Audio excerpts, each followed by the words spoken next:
안녕하세요. 오만사입니다. 저에게는 아들 하나에 딸이 둘이 있었어요. 내가 낳은 딸과 내가 낳지 않았지만 내 자식처럼 여기며 내 딸과 똑같이 키운 아들이 하나 있었어요. 그 아들은 바로 형님이 낳은 아들이었어요. 형님은 남편의 누나인데 미혼인 채로 혼인도 하기도 전에 낳은 아들이었어요. 형님이 오랫동안 사귀어왔던 남자친구와 약혼을 했었어요.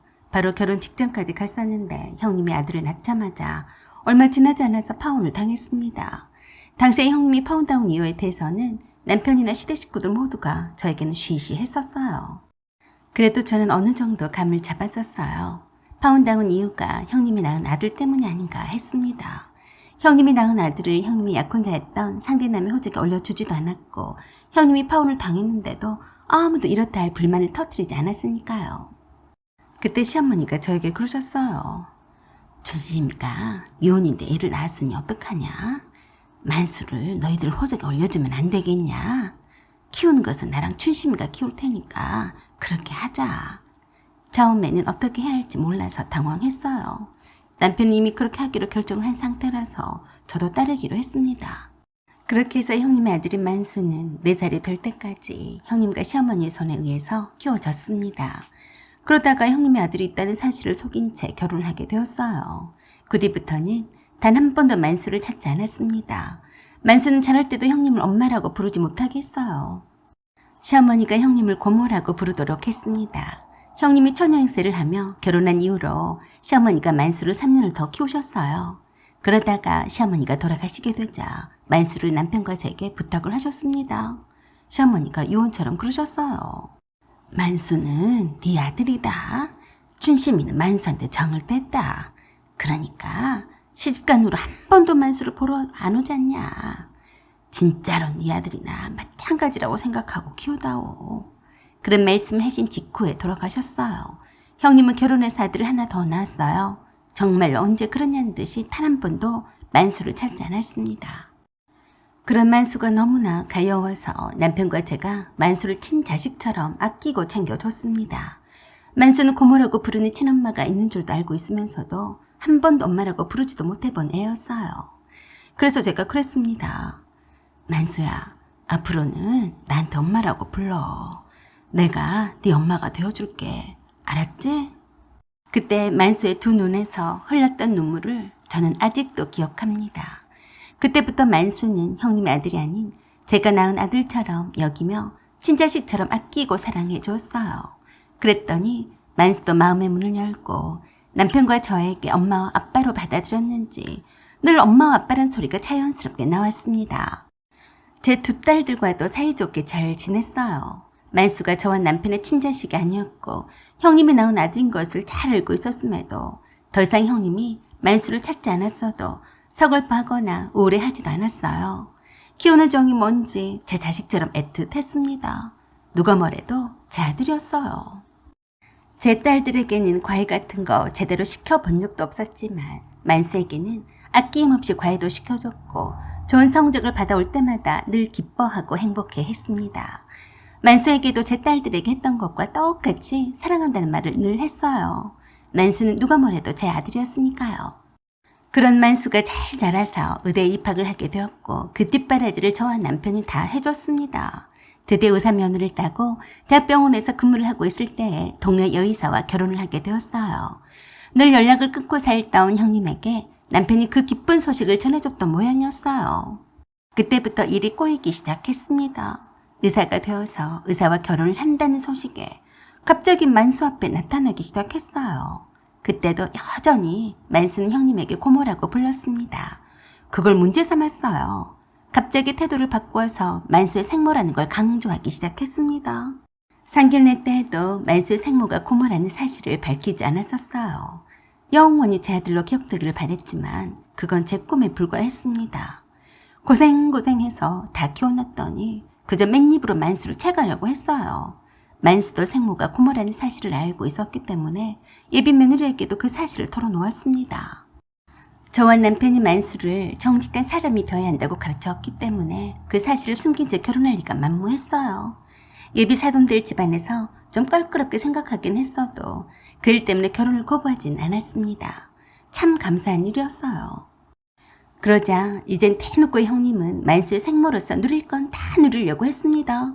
그럴 때마다 남편이 그랬어요. 우리가 그동안 애써서 만수를 잘 키워왔지만 그만큼 보람도 컸잖아. 춘심이가 자기 아들을 못 키울 수밖에 없어서 얼마나 마음이 아팠겠어.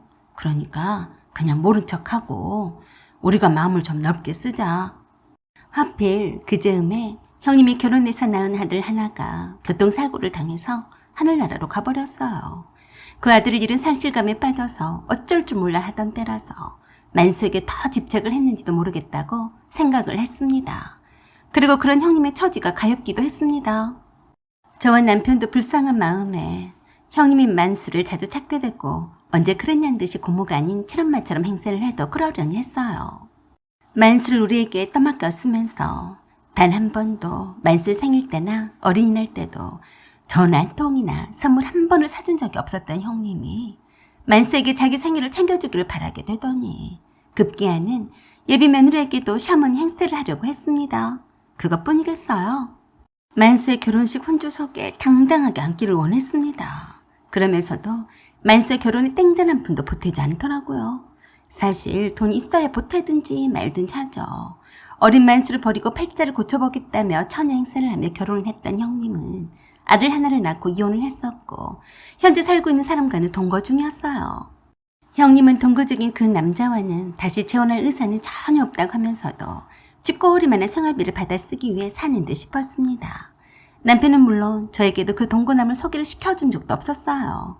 저는 남편도 굳이 알려고도 하지 않았습니다. 형님은 만수를 낳았을 무렵에는 영화 배우와 같은 아우라를 풍기는 그런 외모였어요. 그래서 늘 주변 남자들에게 인기도 많았고 키도 컸기 때문에 모델 제의도 받았었어요. 20년이 지난 지금의 모습도 별반 차이가 나지 않았습니다. 타고난 미모 탓이었는데 단한 그 모습은 저도 부러워할 정도였어요. 그런 형님의 외모를 물려받은 만수도 키도 큰데다가 잘생기기까지 어느 하나 빠진 구석이 없는 엄지나 같았습니다. 굳이 만수의 생모 노릇을 하겠다며 혼주석에 앉겠다는 것을 더 이상 어찌하지 못하고 그러라고 했어요. 결혼식 당일이었어요. 하객 중에 한 무리 사람들이 몰려왔습니다. 제가 모르는 사람들이라서 신부 측의 하객인 줄로만 알았어요. 신부 측과도 반갑게 인사하는 눈치가 아니었지만 그저 그런가 보다 했습니다. 한참 예식이 진행이 되면서 혼주석에는 남편과 형님이 앉아 있었어요. 그동안 자라온 성장 스토리를 간략하게 제작한 영상이 펼쳐지기 시작했습니다. 모두들 시선이 결혼식 중앙무대에 있는 커다란 스크린에 시선이 집중이 되고 있었어요. 신부의 성장 스토리가 끝나고 부모님께 키워주셔서 감사하다는 큰절을 올린 후에 곧바로 만수의 성장 스토리 영상이 나타났습니다. 그런데 충격적인 영상이 펼쳐졌습니다. 만수가 제작해서 예식장 측에 전달한 영상이 아니었어요. 첫마디가 그랬어요. 저는 아버지가 누구인지도 모르는 사생아입니다.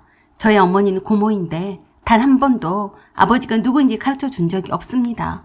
저는 이런 고모가 정말 싫습니다. 라고 시작하는 문구였어요. 보고도 믿기 어려웠어요. 그랬더니 갑자기 이상한 영상이 띄워졌습니다. 어느 호텔에 나이가 지긋한 중년의 아저씨와 함께 들어가는 여자가 있었는데 그 얼굴이 클로즈업 되자 놀라 자빠질 뻔했어요. 형님의 젊었을 적 모습이었어요. 그리고 이런 멘트가 흘러나왔습니다. 혼조석에 앉아있는 내 고모라는 여자는 약혼자가 있었음에도 저 짓을 멈추지 않았습니다. 저희 아버지는 이 남자들 중에 한 명일 거라고 생각하지만 내 고모는 진짜로 내 아버지가 누구인지조차 모릅니다. 그러자 더 이상 형님은 못 견디고 곱게 차려입은 한복을 입은 채로 냅다 도망을 치기 시작했어요. 그러자 아까 봤었던 한 무리의 남자들이 도망치는 형님에게 발을 걸었는지 어쨌는지 부딪히자마자 한복을 입은 채로 무대 위에서 아래로 떨어졌습니다. 순식간에 결혼식장은 시장바닥처럼 시끄러워졌고 만수가 멘붕이 와서 어쩔 줄 몰라 했습니다. 남편이 겨우 마이크를 잡고 하객들에게 그랬어요. 여러분 정말 죄송합니다. 뭔가 잘못된 것 같습니다. 동요하지 마시고 자리를 지켜주십시오. 그러자 갑자기 그 한 남자가 남편에게서 마이크를 뺏어들고 그랬어요. 여러분, 여기 올려진 영상을 마저 다 보시기 바랍니다. 여기 있는 신랑의 생모가 어떤 여자인지는 여러분들도 아셔야 합니다. 부끄러운 줄도 모르는 저 여자를 고발하겠습니다. 라고 하자 신부 측에서는 난리가 났습니다. 이 결혼은 무효입니다. 살다가 이런 창피를 다 당하다니 라고 하며 신부 측 아버지가 신부를 끌고 나갔어요. 넘어진 형님을 그 한 무리의 사람들이 에워싸면서 도망도 못 가게 막고 있었어요. 신부 측 하객들이 지나면서 동물원에 있는 원숭이 구경하듯이 별종이라며 혀를 차고 갔습니다. 우리 집 하객들도 마찬가지였어요.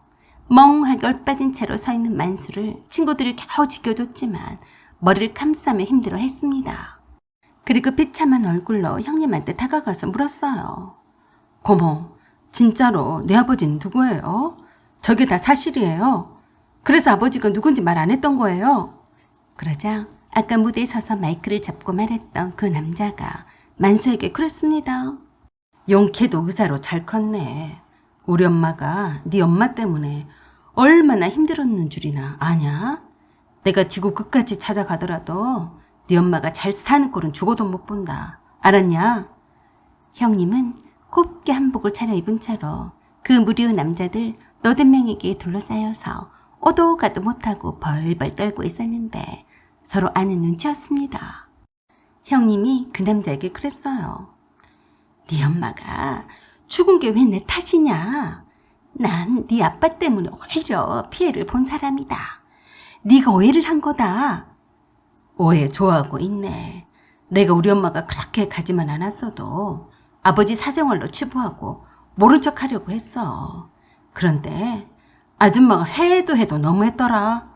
우리 엄마한테 한 거 내가 되갚아줄 거야. 그 말에 주변 사람들이 쳐다보는 것도 잊은 채 그 남자에게 싹싹 빌었습니다. 그 모습을 본 만수가 어깨가 축 처진 채로 일장 밖으로 걸어 나갔어요. 그 뒤로는 절대로 형님을 만나려고 하지 않았습니다. 그리고 병원에 사표를 쓰고 어디로 간다는 말도 없이 무작정 떠나버렸어요. 남편은 그때서야 후회를 했습니다. 내가 미쳤지.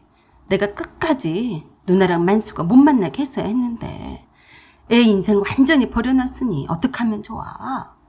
남편도 힘들어했어요. 그래서 남편도 형님과는 절연했습니다. 아들처럼 아끼면서 어떻게 키운 만수를 한순간에 무너뜨렸으니 원망이 대단했어요. 한동안 국외로 도망치듯이 나가서 연락도 없는 만수를 무척이나 걱정이 되었지만 그래도 저는 만수를 믿었습니다. 언젠가는 마음을 정리하고 돌아올 거라고요. 정말로 기대하던 대로 만수가 연락을 해왔습니다. 아프리카라고 했어요. 거기서 의료 봉사를 하면서 잘 지내고 있다면서 걱정하게 드려서 미안하다고 했습니다. 엄마, 아빠, 여기에서 봉사하면서 보람있게 잘 지내고 있어요. 절대로 엄마 아빠를 실망을 시키는 일은 없을 테니까 제 걱정은 하지 마세요. 라고 하면서 근황 사진을 여러 장 보내왔습니다. 참 감사했습니다. 저 남편이 만수를 잘 키웠더라고요. 조만간 잠깐 귀국할 수도 있다는 연락에 더 반가웠습니다. 그런 만수한테 제가 그랬습니다. 늦게라도 연락을 줘서 고맙다. 네가 올 할머니를 손꼽아 기다리마. 내 아들 그때까지 건강히 잘 지내다 만나자. 네 엄마 사랑해요. 나도 사랑한다 내 아들. 앞으로는 행복할 일만 남은 것 같았습니다. 사연은 여기까지입니다. 구독과 좋아요 부탁드려요. 감사합니다.